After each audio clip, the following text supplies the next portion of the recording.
ഉരുൾപൊട്ടൽ ദുരന്തത്തിൽ എല്ലാം നഷ്ടപ്പെട്ട വയനാടിന് ദീർഘകാല പുനരധിവാസ പദ്ധതിയാണ് വേണ്ടതെന്ന് ഗവർണർ ആരിഫ് മുഹമ്മദ് ഖാൻ.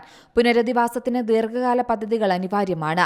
ദീർഘകാല പുനരധിവാസത്തിലാണ് ഇനി ശ്രദ്ധ. കേന്ദ്ര സംസ്ഥാന സർക്കാരുകൾ ഈ കാര്യങ്ങളാണ് ചർച്ച ചെയ്തതെന്നും ഗവർണർ പറഞ്ഞു.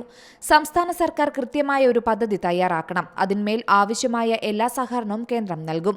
വയനാടിനായി രാജ്യത്തിന്റെ വിവിധ ഭാഗങ്ങളിൽ നിന്നായി നിരവധി പേരുടെ സഹായമാണ് ഒഴുകിയെത്തുന്നത്.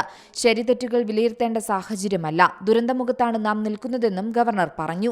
വയനാട് ഉരുൾപൊട്ടലിനെ ദേശീയ ദുരന്തമായി കാണണമെന്നും പ്രത്യേക പാക്കേജ് അനുവദിക്കണമെന്നും മുഖ്യമന്ത്രി പിണറായി വിജയൻ പ്രധാനമന്ത്രിയോട് ആവശ്യപ്പെട്ടതായി മന്ത്രിസഭാ ഉപസമിതി അറിയിച്ചിരുന്നു.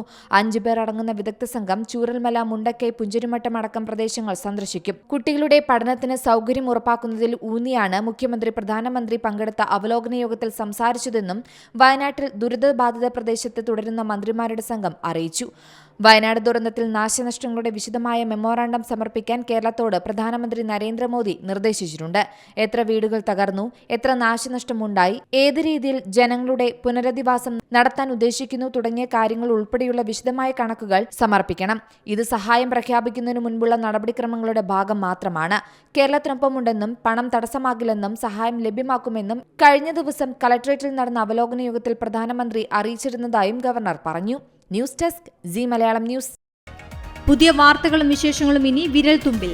എല്ലാ ഡിജിറ്റൽ പ്ലാറ്റ്ഫോമുകളിലും ഇപ്പോൾ സി മലയാളം ന്യൂസ് ലഭ്യം.